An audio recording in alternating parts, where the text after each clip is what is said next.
우리 함께 읽으신 말씀 가지고 은혜의 사진을 찍다, 은혜의 사진을 찍다라는 제목으로 하나님 말씀 나누도록 하겠습니다. 우리 성도님들, 우리는 이제 구약에서 참 가장 긴 책들 중 하나인 이사야를 읽어가고 있습니다. 어떻게 읽고 계십니까? 어제는 특히 이 찬양의 가사들이 떠오르는 구절들이 많이 등장했었죠. 그래서 저는 이 생각나는 찬양을 흥얼거리면서 읽었습니다. 정말 연초부터 지금까지 열심히 달려가고 있는데 우리가 조금만 더 하면 우리에게 방학 기간이 곧 찾아온다는 거, 기억하시길 바랍니다. 표정이 벌써부터 이렇게 밝아지시는데 참 남은 한 달 정도의 이 시간 열심히 함께 달려가기를 응원합니다. 그럼 본격적으로 말씀에 앞서서 한 질문으로 시작하고자 하는데요. 혹시 사진 찍는 거 좋아하십니까? 사진 찍는 거 좋아하십니까? 네, 좋습니다. 많은 분들이 사진 찍는 것을 좋아합니다. 왜일까요? 왜 사진 찍는 것을 좋아할까요? 그 사진 안에는 그때의 감정들, 또 그리고 그때의 분위기, 그리고 그때의 기억들이 담겨 있기 때문입니다. 그래서 때로는 우리 아이들의 사진을 참 펼쳐보면서 야, 우리 아이들 이랬는데, 이때 진짜 예뻤는데, 이때 정말 귀여웠는데 지금 아주 그냥 벌써 이렇게 컸네? 하면서 이럴 때도 있을 거고, 또 이때 우리 가족여행 사진을 보면서 야, 이때 우리가 여름에 진짜 더웠는데 그래도 가족끼리 정말 좋은 시간 보냈었지 하면서 그때의 사진을 보면서 그때의 감정과 그때의 경험들을 생생하게 가지고 옵니다. 참 이게 사진의 매력인 것 같습니다. 특별히 우리가 지난주에 창립 2주년을 기념하면서 감사 예배를 드렸습니다. 이때 이번 창립 2주년을 준비하면서 지금까지의 행적들을 좀 돌아보게 됐습니다. 그거 아십니까? 우리 교회 홈페이지에 보면요, 매주 생생한 예배의 현장들이 업로드되고 있다라는 사실, 유아부부터 시작해서 유초등부, 청소년부, 청년부, 그리고 주일 예배의 생생함이 사진으로 업로드되고 있습니다. 확인 안 하신 분들은 오늘 예배 마치고 나서 한 번씩 확인해 보시길 바랍니다. 그래서 2주년을 준비하면서 참 홈페이지에 업로드되어 있는 사진들을 처음부터 끝까지 쭉 살펴보면서 야, 이때 정말 이랬었는데, 맞아, 이때 이거 준비하면서 그때 먹었던 그 아이스크림 정말 맛있게 먹었었는데, 닭강정도 맛있었는데 하면서 맞아, 저 때는 저런 일이 있었지, 이때 이런 일이 있었지. 참 그랬습니다. 참 지난 2년간의 사진들을 쭉 살펴보면서 참 하나님께서 우리 하나은혜교회를 이렇게 인도하셨고 또 이렇게나 은혜를 부어주셨구나 하고 감사하게 되더라고요. 그리고 더 나아가서 하나님께서 앞으로 우리 교회를 통해서 또 내가 속한 공동체를 통해서 또 우리의 가정을 통해서 나를 통해서 행하실 그 얼마나 큰 그 놀라운 은혜들을 또 기대하고 또 간절히 소망하게 됐습니다. 그렇습니다. 이 은혜의 사진들은 지금까지 인도하신 하나님께 감사하게 하며 또 앞으로 하나님께서 나에게 어떤 은혜를 부어주실지, 내 삶을 또 어떻게 인도하실지 기대하게 한다라는 것입니다. 이와 마찬가지로 오늘 말씀에서도 하나님께서는 이 이스라엘 백성들에게 은혜의 사진들을 보여주십니다. 그리고 앞으로 나아갈 소망을 품게 합니다. 특별히 지금 이스라엘의 상황이 어떻습니까? 1장부터 시작해서 이사야 1장부터 시작해서 39장까지 계속해서 어떤 말씀이 선포되고 있습니까? 이 이스라엘 백성들이 하나님을 섬기는 것이 아니라 눈에 보이는 것만 닥치는 대로 다 붙잡으며 나아가니까 이 이스라엘을 향해서 하나님의 무시한 심판의 메시지가 이사야 선지자의 입을 통해서 계속해서 전해지지 않았습니까? 그렇습니다. 이 이사야서를 요약해 본다면 하나님의 심판과 회복으로 요약할 수 있을 것 같습니다. 그래서 오늘 이사야 40장부터는 우리가 살펴볼 이 40장부터는 이 회복의 메시지를 우리 많이 확인하게 됩니다. 특별히 오늘 말씀에서는 은혜의 사진들을 확인하게 되는데 어떤 은혜들이 담겨 있는지 함께 살펴보고 또 이 은혜의 사진들로 지쳐있는 우리들의 삶 가운데에 오늘을 살아갈 은혜가 되기를 소망합니다. 그렇다면 은혜의 사진 그 첫 번째는 너희의 하나님입니다. 우리 1절 말씀 함께 읽도록 하겠습니다. 시작. 너희의 하나님이 이르시되 너희는 위로하라. 내 백성을 위로하라. 아멘. 이사야 39장까지의 주된 내용은 바로 하나님의 심판이었죠. 이사야 선지자가 6장에서 안타까운 마음을 가지고 하나님께 묻습니다. 하나님 언제까지 심판이 계속됩니까? 그러자 하나님께서 뭐라고 답하십니까? 이사야 6장 11절과 12절에서 주께서 대답하시되 성읍들은 황폐하여 주민이 없으며 가옥들에게는 사람이 없고 이 토지는 황폐하게 되며 여호와께서 사람들을 멀리 옮기셔서 이 땅 가운데에 황폐한 곳이 많을 때까지니라. 아멘. 하나님께서는 이스라엘이 황폐해질 때까지 심판이 계속될 것이라며 말씀하십니다. 마치 하나님께서 이스라엘 백성들을 완전히 버린 것처럼 보이죠. 실제로 이스라엘의 역사를 살펴보면, 확인해보면 이사야에서 계속해서 예언되는 것처럼 죄악을 심판하시는 공의로우신 하나님께서 북이스라엘이 멸망되고 또 남유다가 바벨론의 포로로 끌려가게 하십니다. 이제 정말 질릴 대로 질린 하나님께서 이제는 정말 못 참겠다. 이제 진짜 끝이야 하고 그들을 외면해 버린 것처럼 보입니다. 그러나 오늘 이 이사야 40장 1절의 말씀에서 우리는 하나님의 은혜를 발견하게 됩니다. 1절 다시 한번 보겠습니다. 누구의 하나님입니까? 너희의 하나님. 누구의 하나님이요? 너희의 하나님. 고통 중에 있는 이 이스라엘, 너희의 하나님이, 참 이 너희라는 단어가 얼마나 은혜로 다가오는지 모르겠습니다. 하나님께서 나를 버린 것만 같았는데 그 하나님께서 나는 너를 절대 포기한 적이 없다. 너를 절대 포기하지 않는다 하면서 너의 하나님이라고 말씀하고 계시는 것입니다. 그래서 뒤이어서 내 백성, 나의 백성이라고 말씀하시는 그 하나님의 음성이 얼마나 따뜻하게 다가오는지 모르겠습니다. 또한 이 1절이 더욱 은혜가 되는 것은 바로 이 위로하다라는 단어에 있습니다. 위로하다를 이 원어로 살펴보면 다시 숨을 쉬게 하다라는 의미를 가지고 있습니다. 즉 너희가 죄 가운데에 죽었을지라도 내가 너희를 다시 살게 할 것이다 라는 하나님의 포기하지 않는 사랑을 확인하게 되는 것입니다. 그래서 때론 잘못된 길로 걸어갈 때 하나님께서 징계하시지만 너희를 절대 포기하지 않으신다는 그 사랑의 은혜를 이 말씀에서 확인하게 되는 것입니다. 그 언약의 말씀을 우리는 사무엘하 7장에서 확인하게 되죠. 우리 14절 말씀 우리 함께 읽어보겠습니다. 시작. 나는 그에게 아버지가 되고 그는 내게 아들이 되리니 그가 만일 죄를 범하면 내가 사람의 매와 인생의 채찍으로 징계하려니와. 아멘. 하나님께서 주의 성전을 짓겠다 하는 그 다윗에게 하나님의 왕조를 허락하시며 언약을 맺으십니다. 하나님과 이스라엘의 관계는 더 이상 주종의 관계가 아니라 아버지와 아들의 관계, 부자의 관계로 나아갑니다. 그래서 이 언약이 변하지 않고 여전히 그들에게도 적용이 되어서 징계와 사랑으로 다가오는 것입니다. 그래서 오늘도 하나님께서는 이스라엘 백성들에게 여전히 내 백성, 나의 백성이라고 말씀하시고 위로하라, 다시 숨쉬게 하라 말씀하고 계시는 것입니다. 그럼 그 위로의 내용이 무엇입니까? 우리 2절 말씀 함께 읽도록 하겠습니다. 시작. 너희는 예루살렘의 마음에 닿도록 말하며 그것에게 외치라. 그 노역의 때가 끝났고 그 죄악이 사함을 받았느니라. 그의 모든 죄로 말미암아 여호와의 손에서 벌을 배나 받았느니라 할지니라 하시니라. 아멘. 먼저는 이 노역의 때가 끝났다라는 것입니다. 기나긴 그 포로의 생활 속에서 너희의 노역이 끝났다라는 말이 얼마나 위로가 될까요? 가장 듣고 싶은 말 아니었을까요? 또 무엇입니까? 죄악이 사함받았다.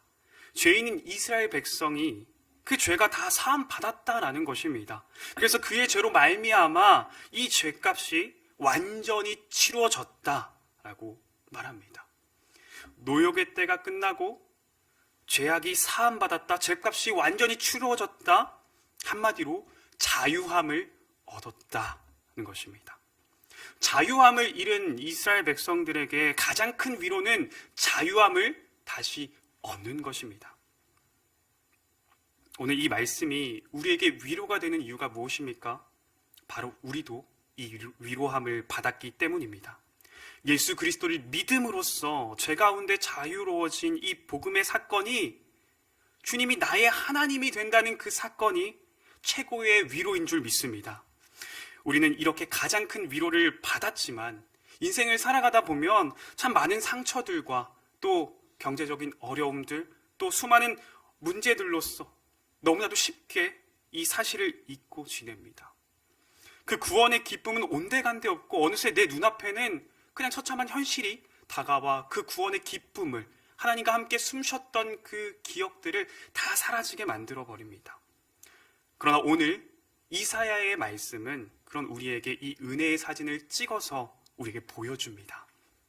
나의 죄를 지시고 십자가에 달리신 그 생생함을, 내 죄값을 다 치르시기 위해서 하나님께 버림받는 그 끔찍한 고통을, 그리고 끝내 다시 죽음을 이기시고 나의 눈물을 닦아주시는 그 한없는 사랑을 느끼게 합니다. 고통 가운데 계십니까? 오늘 이사야의 말씀이 보여주는 이 은혜의 사진을 바라보시길 바랍니다. 그럴 때마다 매일매일 하나님의 위로를 경험하게 될 걸 믿습니다. 또한 그렇게 살아갈 때 우리는 우리 자신뿐만이 아니라 하나님의 위로를 경험한 사람으로서 오늘 하나님께서 명령하시는 것처럼 다른 이들에게도 진정한 위로를 전하는 위로자의 삶을 살아가게 될 줄 믿습니다. 두 번째 은혜의 사진은 여호와의 길을 예비하라입니다.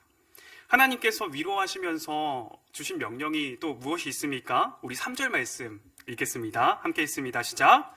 외치는 자의 소리여 이르되 너희는 광야에서 여호와의 길을 예비하라. 사막에서 우리 하나님의 대로를 평탄하게 하라. 아멘. 이사야 선지자는 그들에게 고국으로 돌아갈 준비를 하라고 하면서 여호와의 길을 예비하라 명령합니다. 왜입니까? 바로 포로된 이스라엘의 귀환이 그들만의 귀환이 아니라 하나님의 귀환이기 때문입니다.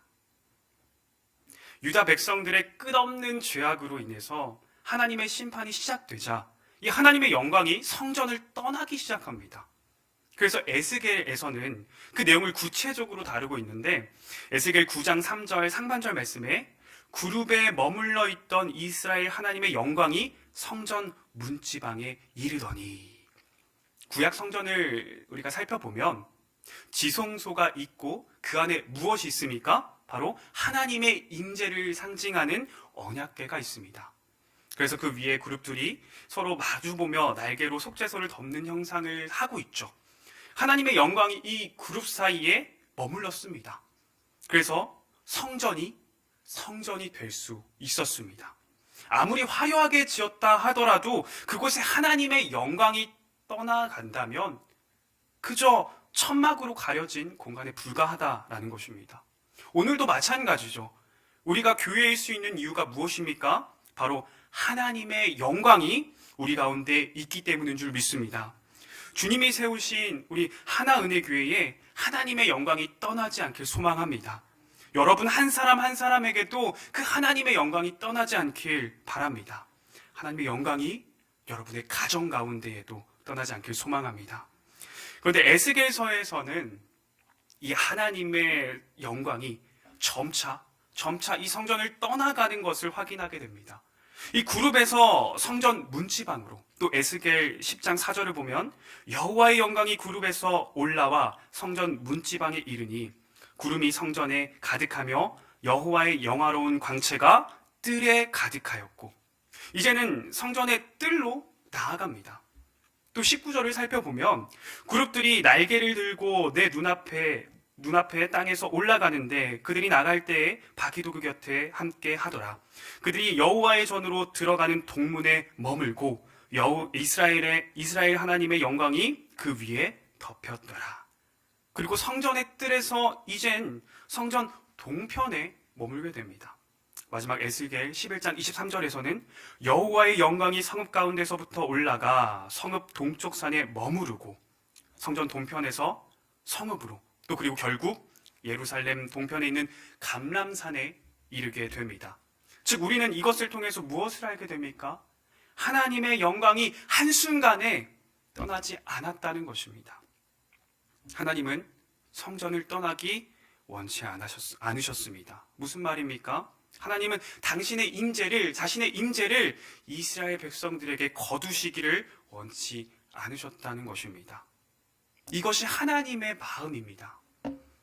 그러나 안타깝게도 유다 백성들의 죄로 하나님의 영광이 떠나고 예루살렘 성전은 어떻게 됩니까? 무너지고 불에 타버립니다.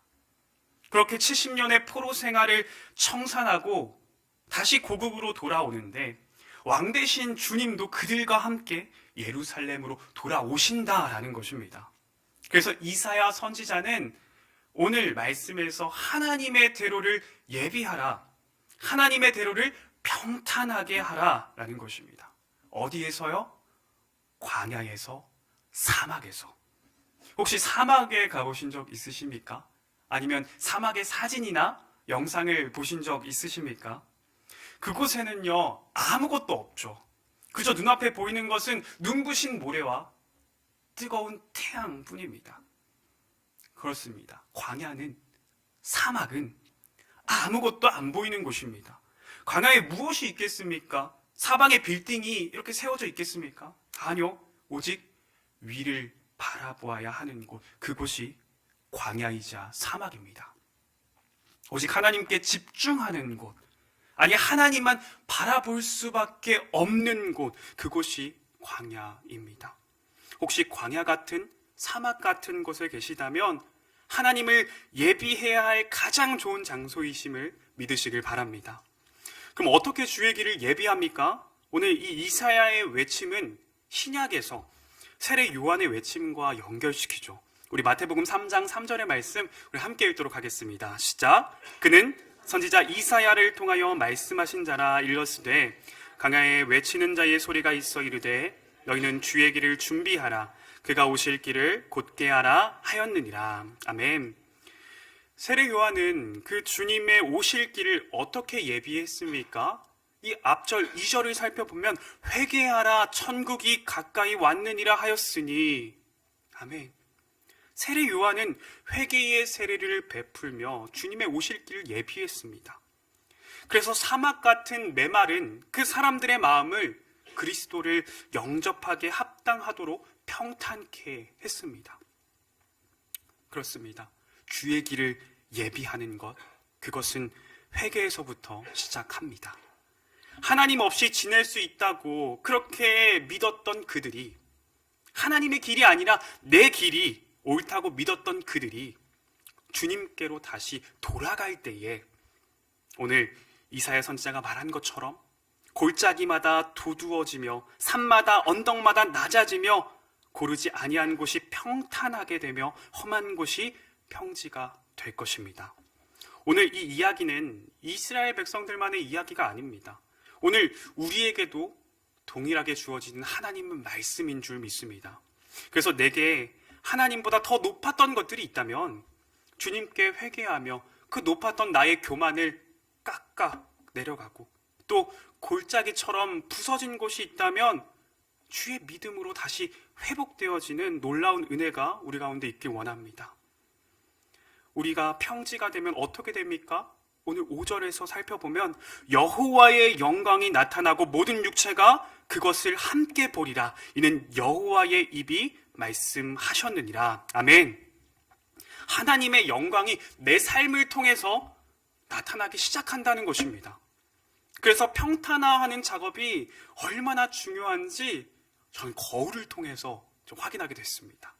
혹시 거울 중에 앞면은 그냥 일반적인 거울인데 뒷면을 돌리면 막 곱하기 3 이렇게 돼 있고 확대되는 거울 혹시 보신 적 있으십니까?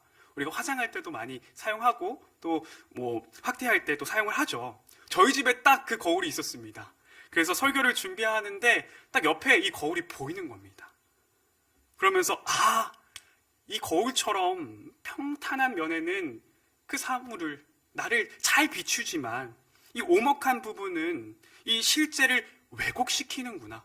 물론 확대해서 우리가 요긴하게 사용하지만 이 실제를 왜곡시키는구나. 그래서 오늘 말씀에서 하나님이 높은 것은 깎고 낮은 것은 도단하게 해서 평탄화하는 작업이 얼마나 중요한지 그래서 하라고 하셨구나. 왜 나를 통해서 왜 평탄화 작업이 중요합니까? 나를 통해서 오늘 5절에서 이야기한 것처럼 나를 통해서 하나님의 영광을 내가 왜곡시키는 것이 아니라 제대로 비추라고, 하나님의 영광을 제대로 비추라고 오늘 이 말씀을 우리에게 주셨구나. 너무 감사하더라고요. 우리 옆 사람과 이렇게 한번 인사해 볼까요? 당신은 하나님의 영광을 비추는 거울입니다. 당신은 하나님의 영광을 비추는 거울입니다. 당신은 하나님의 영광을 비추는 거울입니다. 아멘이십니까? 그래서 이 말씀을 붙잡으시며 오늘도 이 말씀을 붙잡으며 하나님의 영광을 비추는 귀한 거울로서 쓰임 받으시길 소망합니다. 마지막 은혜의 사진은 변하지 않는 하나님의 말씀입니다. 우리 6절 말씀 함께 읽겠습니다. 시작. 말하는 자의 소리여 이르되 외치라. 대답하되 내가 무엇이라 외치리까 하니 이르되 모든 육체는 풀이요 그의 모든 아름다움은 들의 꽃과 같으니. 아멘.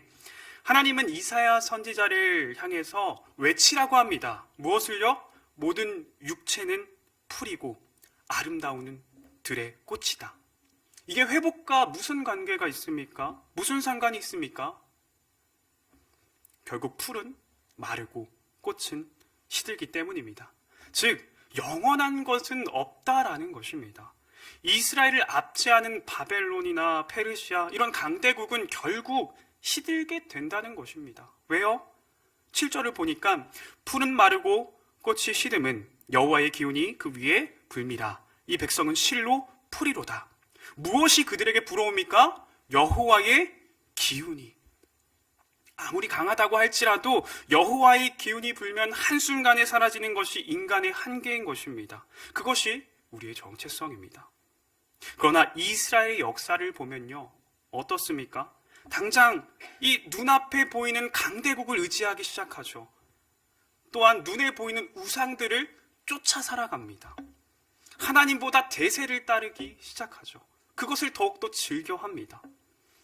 이런 모습이 구약에만 있었습니까? 신약에도 여김없이 등장합니다. 우리가 5월과 6월 2달 동안 함께 묵상했던 이 사도행전의 말씀 19장에서 어떤 사건이 발생합니까? 이 에베소의 은세공인이었던 이 데메드리오의 선동으로 대중들이 분노하면서 폭동을 일으키지 않습니까? 그런데 이상한 것은 사도행전 19장 32절의 말씀을 보니까 사람들이 외쳐 어떤 이는 이런 말을 어떤 이는 저런 말을 하니 모인 무리가 분란하여 태반이나 어찌하여 모였는지 알지 못하더라. 그들이 어찌하여 모였는지 압니까? 모릅니까? 압니까? 모릅니까? 모릅니다. 그렇게 열을 내면서 함께 분노하면서 외쳐댔던 그들이 자신들이 무슨 행동을 하는지 왜 이곳에 모였는지조차 알지 못하고 그저 사람의 소리에 그저 그 분위기에 휩쓸려서 소리치고 있다는 것입니다. 더군다나 오늘은 어떻습니까? 오늘날은 어떻습니까? 오늘은 더하죠. 당장의 확실한 것들도 한순간에 변해버리는 것이 오늘날 아닙니까? 너무나도 빠르게 변하는 오늘을 살아가면서 우리 성도님들은 무엇을 붙잡고 계십니까? 당장에 저 사람의 말이 정말로 맞는 것처럼 저 사람만 따라간다면 우리의 인생이 모두 잘 풀리고 해결될 거야. 남들이 다 하니까 나도 이건 해야지. 저 사람이 이것도 하는데 나도 이건 해야지. 하면서 세상의 소리에 귀 기울이며 살아가고 있지는 않습니까? 그 끝은 결국 우리가 왜 이것을 하는지, 왜 여기에 모였는지 조차 모르게 만들 것입니다. 그럼 우리는 무엇을 붙잡아야 합니까? 우리 8절 함께 읽도록 하겠습니다. 함께 읽습니다. 풀은 마르고 꽃은 시드나 우리 하나님의 말씀은 영원히 서리라 하라. 아멘. 우리가 붙잡아야 할 것은 변하지 않는 그 진리의 말씀인 줄 믿습니다. 말씀을 붙잡는 자들은 세상의 소리에 휘둘리지 않습니다. 그저 말씀을 따라 묵묵하게 걸어가는 것입니다. 때로는 뒤처지는 것 같고 때로는 미련한 것처럼 보일지라도 말씀을 통해서 우리가 계속해서 확인하게 되는 믿음의 원리 한 가지가 있습니다. 그것은 말씀을 따라 살아가는 자들의 삶에는 주님이 일하신다는 것입니다. 많은 믿음의 선배들이 말씀을 붙잡으며 살아가지 않습니까? 당장 우리가 이 말씀 이사야 선지자 어떻습니까? 계속해서 하나님의 말씀을 묵묵히 선포하며 나아갑니다. 또 우리가 앞으로 다음 주에 읽게 될 예레미야 선지자, 목숨의 위협이 다가와도 묵묵히 하나님의 말씀을 전합니다. 또한 바울은 어땠습니까?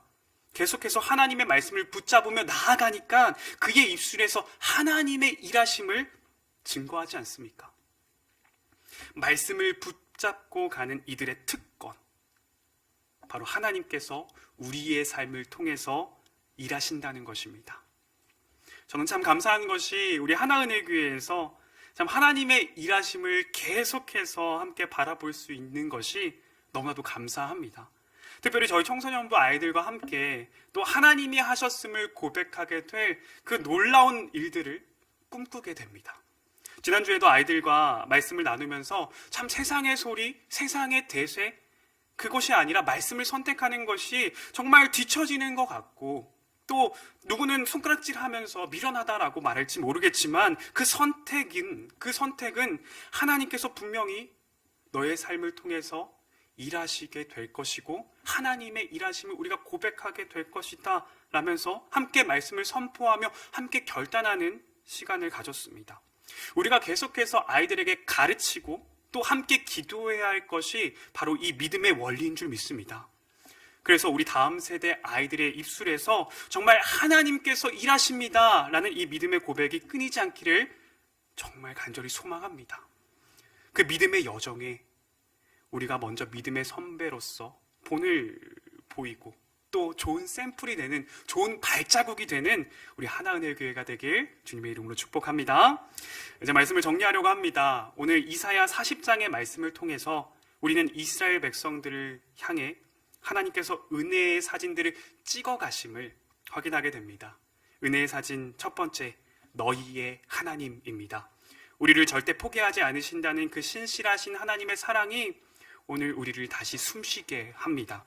죄 가운데 좌절하고 고통 가운데 신음하는 우리에게 그 주님의 사랑은 우리를 위로하시고 다시 살아갈 숨을 허락하셨습니다. 그리고 그 숨을 다른 이들에게도 나누게 하십니다. 오늘 말씀을 붙잡으시며 위로자의 삶을 살아가시길 바랍니다. 두 번째 은혜의 사진은 여호와의 길을 예비하라입니다. 주의 길을 예비하는 것은 회개로부터 시작합니다. 주님께로 돌아와 나의 교만을 깎고 무너진 그 믿음을 채워갈 때에 우리는 하나님의 영광을 비추는 거울이 될 것입니다. 오늘도 주의 영광을 비추는 거울로서 살아가시길 바랍니다. 은혜의 사진 세 번째는 변하지 않은 진리의 말씀입니다. 풀은 마르고 꽃은 시드나 주의 말씀은 영원합니다. 우리는 한계가 있지만 우리 주님은 한계가 없으십니다. 세상의 소리가 아닌 오직 그 진리의 말씀을 붙잡으시며 나아갈 때 우리는 주님의 일하심을 고백하게 될 것입니다. 이 놀라운 은혜의 사진들을 날마다 찍어가시며 정말 주님의 마음과 사랑을 느끼며 그 오늘을 살아갈 은혜를 공급받으시는 저와 여러분들 되시길 주님의 이름으로 축복합니다.